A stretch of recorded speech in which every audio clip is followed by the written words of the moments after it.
Okay, welcome. We are live. We have Magnus Resch. Magnus, great to have you here, man. I know we got here just at the last minute, but it's wonderful to have you on. This is going to be a really fun, around half-hour conversation. Well, thanks for having me. Great to be in the proof community again. Thank you. Yeah, okay, so let's actually start there. Well, I'll give a little context. So Magnus, you teach art management at Yale. You've taught at Columbia. You have a PhD in economics. You've written, how many books have you written on the art market? This is my 8th book. Amazing. Yes. Number And eight. we're going to talk a lot about the new book. I had some time over the weekend to sit with it and read. Really helpful, really instructive. And I think, many in our audience will find that to be the case. Going back for a moment to sort of your relationship with the proof community, you and I met in person for the first time at our Venus over in Manhattan, Emily Sheet curated show, Evolving Pixels. And then we went to the Beeple event together afterwards. That was a really fun night. That was a great night. Emily is a friend. I always loved what she's doing.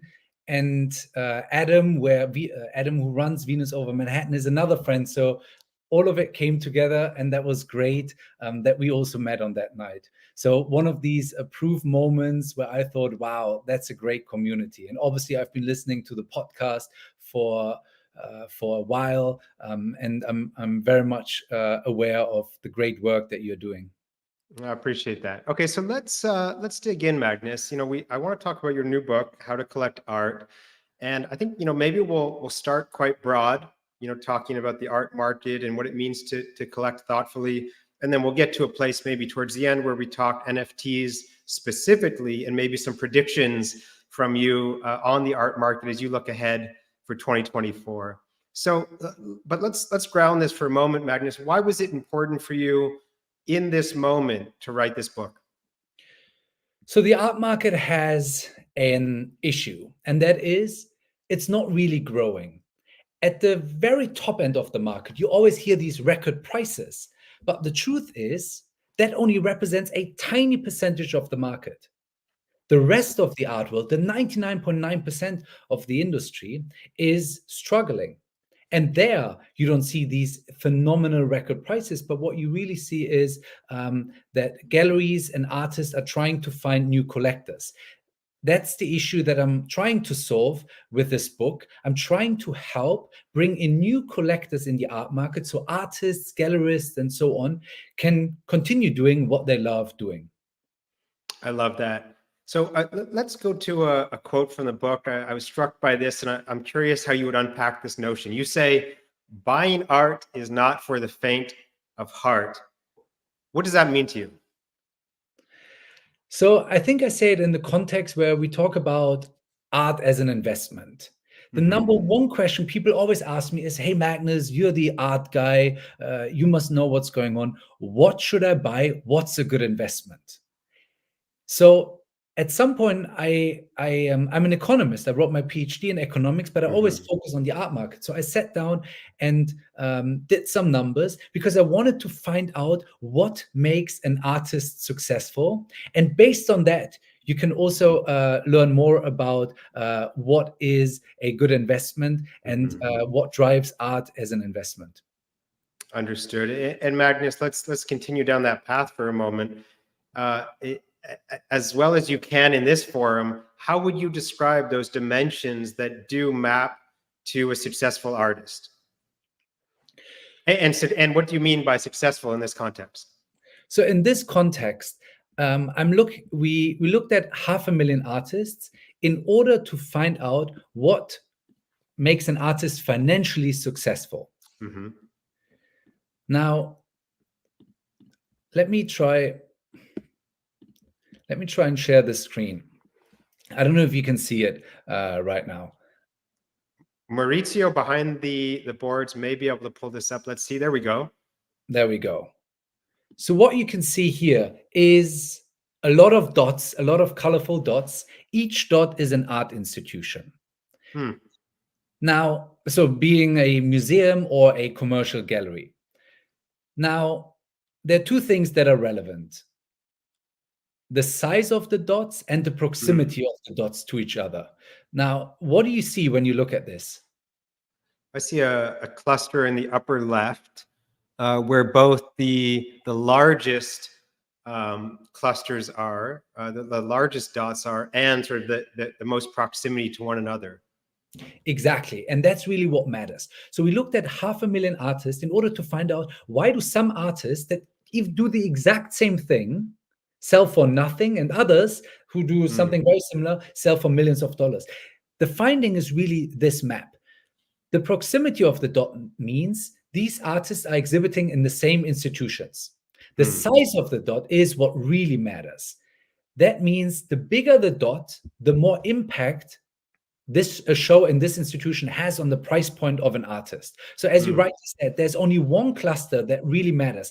If you're an artist, you want to be in this central network because that drives success. Understood. And when you say proximity, you mean geographic proximity, like real proximity? No, I mean, the art market is very global. Look, for example, at the top right. You see one of these small dot networks. We can call it an island network that has a lot of different colorful dots. An artist who are part of this network is exhibiting globally.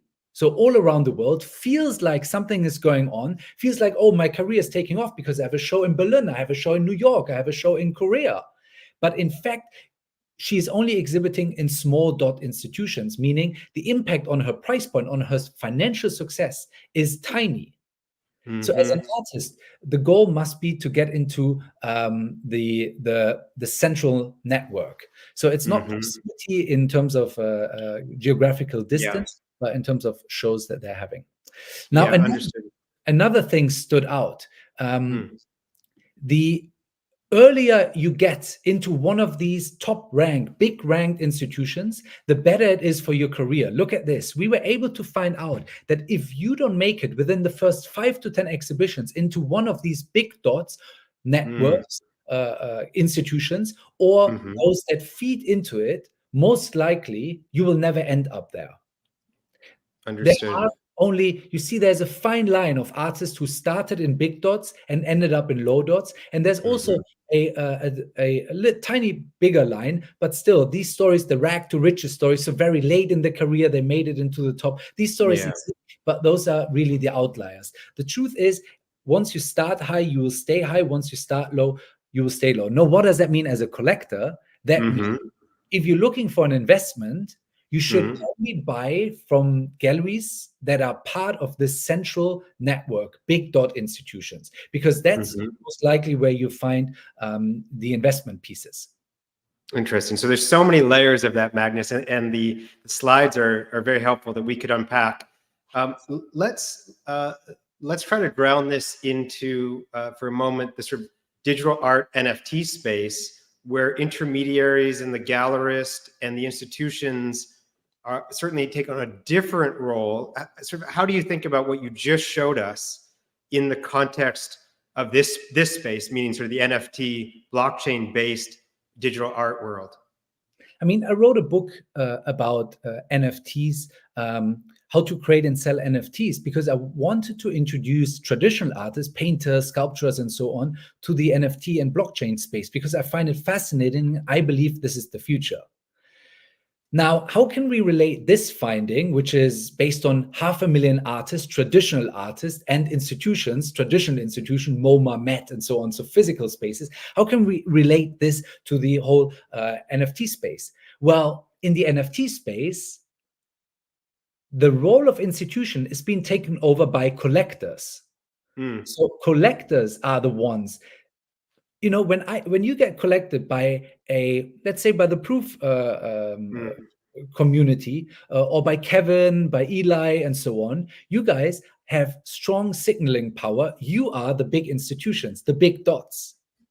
Now, all the other collectors that don't have that significance are tiny dots. So I was always, for example, is a friend of mine. We were hosting a lot of Twitter spaces talking about this. And at some point I asked Dees, are you actually aware that you are a big dot? Are you aware of your influence and make the career of an artist? Hmm. And that was early on. And he said, no, I Yeah. wasn't really aware of this. So at some point I was trying to educate those big collectors of their power if they weren't aware of Yeah. this. Yeah. Because No, I was just going to say, Magnus, it's so interesting because with NFTs and blockchain-based digital art, you can see precisely what a collector is collecting. And we see that happen all the time where someone like a Dees, for example, will lean in and collect from a collection or from an artist.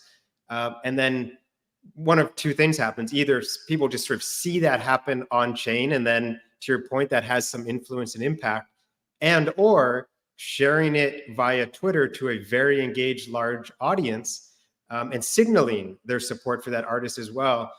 In the traditional art world and in the traditional art market, what is the role of collectors? Is it similar in that, Magnus, you as a collector, you watch what some of your favorite collectors are doing, or less so? most power is still with the institutions, the Yeah. galleries, and the museums that are tightly connected to each other at the central network. Collectors are part of this network. They sit on the boards of those museums, and they are the big buyers of those galleries. So collectors are moving in between them, and obviously have an interest in getting the artists that they bought in the gallery into the museum that they sit in the board of. Now, collectors, yes, are powerful, but if I would have to evaluate who is more powerful, the power is still within the galleries. That makes sense. Let's jump over to some collecting strategies for a moment, Magnus, and this might relate sort of broadly across the art market, NFTs and not. You have this notion in the book of buying horizontally and buying vertically. Can you break down those two for us? So buying horizontally, we also call it butterfly buying. Hmm. So you buy a lot from different artists, like butterflies here, there, and so on. Now, vertically really means, okay, I focus on one artist, a couple of artists. I focus on one theme, one subject, one type of artist. Mm-hmm. So you're more focused. Now, there is not a good and a bad way how to collect, but usually what happens when you look at, and for this book I spoke to over 200 of the biggest collectors in the world in order to and ask them, what's your advice for someone who's starting to collect? And you see those advices throughout the book. Yeah. They all said the same thing. They said, see as much as you can. So you really have to, there's nobody who can take that job from you. You have to go out to galleries and to museums to see art, because that is how you train your eye. It's like playing tennis, right? You just cannot expect to have the perfect serve right from the start. You need to practice. And with art buying, it's the same thing. You need to practice. You need to go to as many openings as you can and speak to as many people as possible. And once you have done that, you have to buy a piece. And at the beginning, you buy from here, there, and so on. And then over the years, you start focusing. It's a very natural process. And so you are preaching patience and a very thoughtful approach that could take, I think you sort of described it in these long time horizons, years in some cases. It's so interesting, in the NFT art collecting. I'm always challenged by exactly how to describe what we're doing here. But the NFT art collecting community, there's this urgency that I think many feel, and I think that's twofold. One is, there's this sense that in this moment right now and in the last couple of years, it's the very early days and beginning of an art movement in some respects. Not to say, of course, something like generative and computer art didn't exist well before blockchain-based art, but there's something happening here in terms of a medium where people feel an urgency to, oh, I need to collect from these artists right away. What would your recommendation or suggestion be for someone who does not necessarily default to this patient long-term approach of acquiring data, information, and then leaning in, but someone who maybe is desiring to act and build a collection very, very, very quickly in some respects? call me. I will help.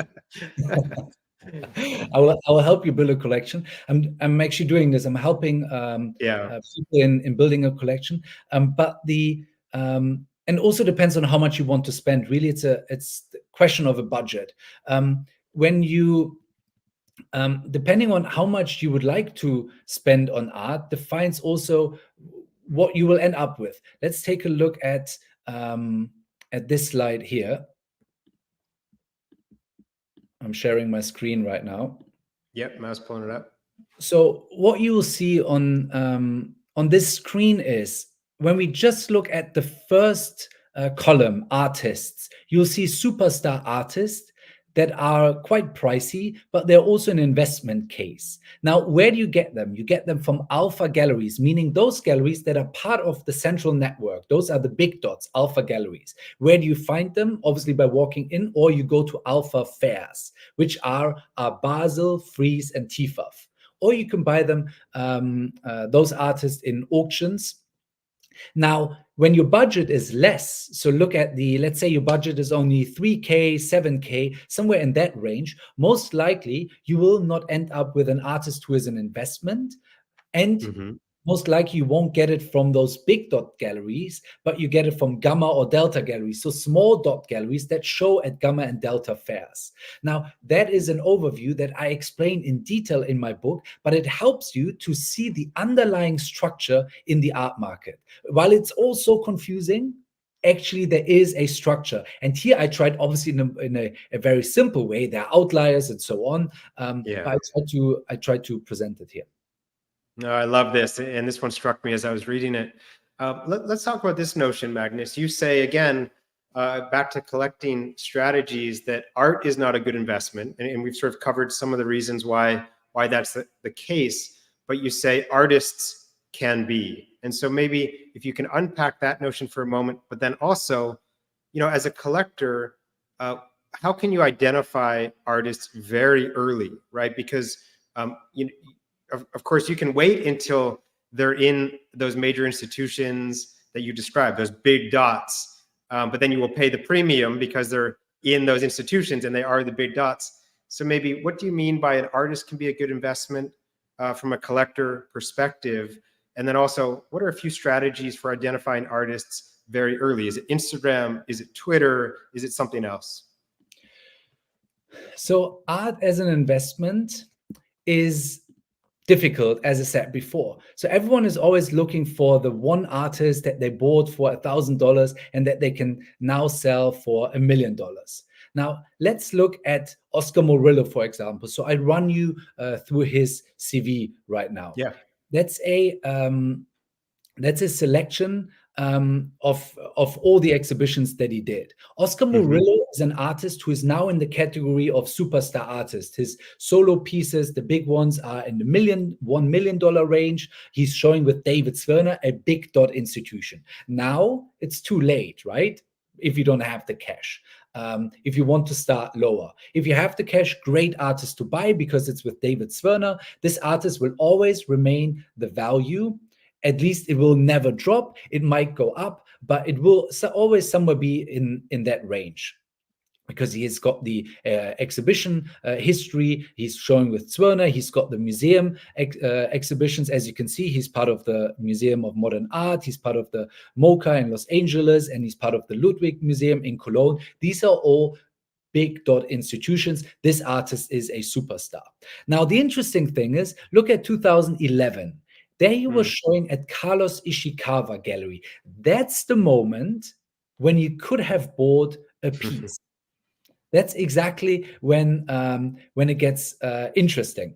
Because what happened here is, in 2011, Carlos Ishikawa is a gallery that feeds into the central network. So not all artists from Carlos Ishikawa will join one of those alpha galleries. But what was interesting with Oscar Murillo is, in 2012, he showed with the Rubel collection. The Rubel in Miami are always collectors who are early in spotting artists, and once they include them, the whole world takes notice. But look at the trajectory of Oscar. So 2012, Rubel collection in Miami. 2013, a group show at David Zwirner. So this is where David Zwirner was, testing, feeling out how's the connection Mhm. going with this artist. Does the artist like the gallery, and so on. And then in 2014, all right, I'll work with you. I give you a solo show. In that time period, in that short time period of 12 months roughly, the prices went up tenfold. So, and now, back then they were maybe at around $100,000, and now they're Mhm. $1 million. So Oscar is a Mhm. good example to see, all right, you can spot them early. However, now we talk about investment a lot, and I know that Mm. many are driven by this investment idea. What I say is, hey, this is a great example, but it's so rare Yeah, sure. because Yes. top galleries, the big ones, don't add that many new artists. So Yeah. we saw it on the map. There are all these big dots. Most of them are small dots. Why should I collect them if I most likely won't see my money again? And this is what I call responsible buying. Yeah. Well, it's interesting, Magnus, and I wanted to touch on that. You have a chart in the book that describes the top reasons collectors purchase art and acquire artwork. And I think the top reason is for aesthetic value and for decoration, so to speak, to adorn their home, their office, and so forth.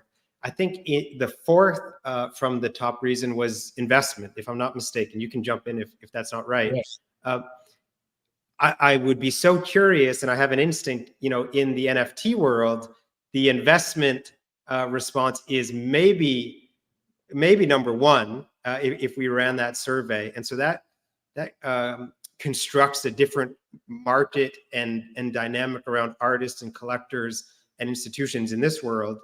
And then two, the actual point I wanted to maybe get around to here is that top reason that traditional art collectors are buying and acquiring art in terms of aesthetic value is so challenging with digital art because we don't have the form factors to display and live with it in the same way. How do you think about sort of the calculus that these different art markets of collectors are doing in terms of the why? So average holding period of an NFT, at least in the heydays of it, 30 days. Average holding period of an artwork, more than 30 years. Yeah. So, and then it's probably, burned, lost, or in very rare cases, it's sold again. Very few Yeah. artworks are ever sold twice. Yeah. That's a side note. It's less than 1% that ever make it into the secondary market. So, that's already a different mindset. Now, you mentioned before, then why should I buy art? Why should I buy digital art or paintings or anything? That's what I call responsible buying. I buy because I like to support a gallery. I like to support an Mm. artist and the community around it. If I buy only for investment reasons, it's a very tiny group of artists that I can collect. So I encourage everyone to buy because they love, it gives them inspiration, and they're here. It's almost a philanthropic act. They're doing good by supporting an artist. Mm. That gives you so much more than just a little bit more money on your account. Living with art, seeing it, being it on your phone, on the screen, or hanging on the wall really makes a difference. It increases your happiness. That's why I encourage everyone to start buying art. Art is not expensive. 90% of all artworks are sold for less than $10,000. So if you come to me and say, hey, I've only got $1,000, there's so much art out there that you can get for less than $1,000. It's on Instagram. You can find artists, plenty of them there, who offer you size, like this one over there, or even bigger sizes for decent prices. I personally, people always think, oh, Magnus, you must have, you've got all this data and so on. You know exactly what you're buying. You're one of the big dot Yeah. collectors. Truth is, I buy what I like, and I have Yeah. a set point. I don't go beyond that.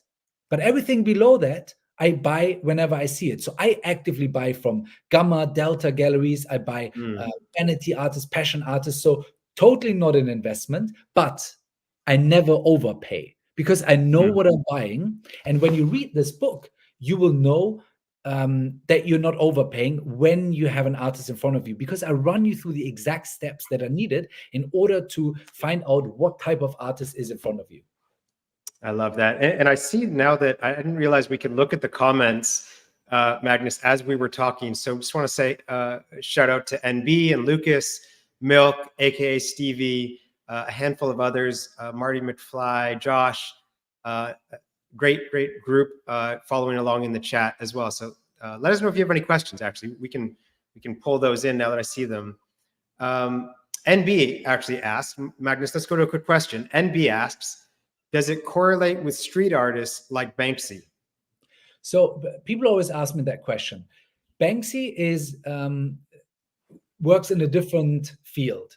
So there's the traditional art market that is organized through galleries and museums. Usually artists graduate from art school, then they find gallery representation and so on. Banksy is completely outside of this world. I call it the Wild West, because he creates his own brand by building up a brand by himself and is totally removed from the art world. Another artist who did this, Kaws, Kaws, who's also very famous, got a lot of Instagram followers. He also was completely outside of the art world. And at some point, he said, hey, wouldn't it be nice to have some shows, in top museums and so on? And then Perrotin and Skarsgård Gallery, so traditional artwork galleries, introduced him to this whole world, organized shows, and so on. That doesn't mean as an artist, C.J. Henry is another one, completely outside of the art world. She has now almost 1 million followers. She's making a lot of money, selling art at low price points in her case, completely without galleries. And that's something that the NFT space showed to us, that you can make it as an artist, you can make a living from that without intermediaries, but maybe at some point, in order to sustain your value, you will still need to rely on them. Look at Refik Anadol. He was building his brand outside of the art world, but now with the show at the MoMA and the acquisition of the piece at the MoMA, gave him lasting value, plus manifests his prices in both worlds. And people did the same thing. You guys partnered with Venus over Manhattan, so you're not only building the bridge, but you also walk that bridge. And that's a bridge that I've been trying to build as well. I've been encouraging so many NFT artists to not completely leave out the traditional art world, because these players will not go away. I love that. So well said, Magnus. I want to get to a few of your predictions in just a moment. But what and this is something I think a lot about in the way that we work with artists. How do you think about the quantity and supply of work that artists release, the cadence with which they release new work for sale? Of course, sharing work is a different conversation. Of course, this is very much case by case, but do you sort of have a general mental model for how you think about artists? And this maps back to how collectors think about acquiring work, is how artists should maybe navigate the sort of cadence with which they are making work available for sale. Yeah. So artists, I wrote a book on this, how to become a successful artist. And one of the biggest questions is pricing and amount of works I should produce. Artists always think in terms of the supply side. So how many works can I produce? But they should look at the demand side. How many works does the market actually want? How many works can I sell? Similar to every other fashion brand, right? I'm not going to produce 1 million shirts if I only have 1,000 clients, right? That's very optimistic, but I'm just not going to produce 1 million shirts because I did my market analysis. And artists don't do this. You need to understand the demand side in order to know how many works you have to produce. That also means how much is your demand side actually willing to spend. So it turns out that most people, by far the majority of buyers, want to spend less than $5,000. So if your work costs $7,000, then you have already outpriced most of the potential customer group. Now, that's why I recommend artists, you need to have works on offer for less than $5,000. Obviously, that doesn't apply for the superstar artists that are already showing with the top galleries, but you have to have them at a low end. And for digital artists, it's the same thing when it comes to edition numbers. Hey, if you have a huge market and you can sell 10,000 pieces of the 10,000 pieces, then fine, go ahead and create an edition of 10,000, but you need to then price your unique works much higher, and because they are way more desirable. Look at photography as a really good example. For photographers who are smart, limit the amount of editions. It's better to sell out than have plenty of editions unsold. So in general, reduce your prices, make them accessible for those that only want to spend less than $5,000, and also limit the amount of available options. Yeah, I think that's helpful. I mean, there are those two levers, right? Price and supply always. Magnus, just as we wrap up here, I know that Mao is watching the comments more closely than we are, and we're going to give, I think, 10 books away to folks who are in the comments. So if you, yep, there it is right there. I've got mine right here. So we will make sure that we capture at least 10 people there, and that we get those books to them. Magnus, looking ahead, the rest of this year. Give us a few predictions across a few dimensions, if you're open to it. So maybe the market, the art market broadly, the NFT space, what you maybe see forthcoming there, and then is there a segment of artists that you think really have a big year ahead, whether that's an underrepresented group or otherwise? So many predictions. The oracle is now speaking. Yeah. So first question was about the art market. So the art market is always lagging a little bit behind economic trends. Last year wasn't a disaster at all. Many people expected it, but the art market is solid. It's not there where it was, and I think it will continue like this year. So the auction houses, they reduced the number of offerings, and their revenue numbers went down. Overall, the art market is down compared to 2022, and I think it will continue like this, especially for those artists who are ultra contemporary that have high prices. So the speculative objects where flippers thought, okay, I'm going to buy it very low and then I'm going to sell it high. Now, NFT space, your second question. I believe long term that NFTs, it might even have a different word, but blockchain technology is here to stay. So why am I saying this? Because I believe in the future, every painting that leaves the studio will be registered on the blockchain. This is not happening this year. It's not happening next year. First, other industries, the luxury industries, watches, and so on, will start doing this first. And then the art world is always a late adapter to things, a late mover. They will also start this. And thirdly, what is my advice? What to buy? Honestly, it's very simple. Buy what you like, but do two things. First, talk to the artist, and understand, secondly, what community the artist is in, be it the gallery or be it the other friends of artists, because artists can give you so much. They have different perspectives on so many things. They can enlighten your entire horizon. You can tap into a whole new network. So buy art and do it like me, buy it for a low price. It will really make a difference. I love that point, Magnus, to sort of close on. Much of your work and research is on the art market, but that last piece, that last notion that you described, Magnus, which is engaging with artists, is about enriching your life in a whole variety of ways and across many dimensions. And I think that is so fundamental to why we're all here and why this has an opportunity, meaning showing up has an opportunity to be very special. Investment is a small piece of that. So I'm so glad you mentioned that. Magnus, when does the book come out? How can people who are not getting one for free today get a copy? So the book is coming out on the 31st of January, which is in 2 days from now. So probably when you watch this video on YouTube somewhere, it's already passed. So go and buy the book. It will be in every bookshop, on Amazon, and so on.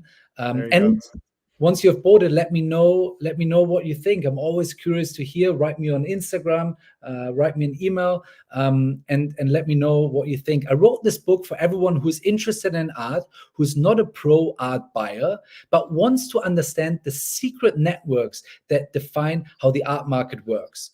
So if you're interested in that, it's based on my class at Yale, and also a lot of the questions I've answered from all my friends who always ask me, Magnus, you're the art guy, what should I buy, and so on. If you read this book, you'll know what to buy, and I promise you, you will not overpay. I love it. Well, Magnus, thank you so much. I hope see you in New York very soon. We'll be back there in a couple of months. So excited to see you in person. Thank you so much, man.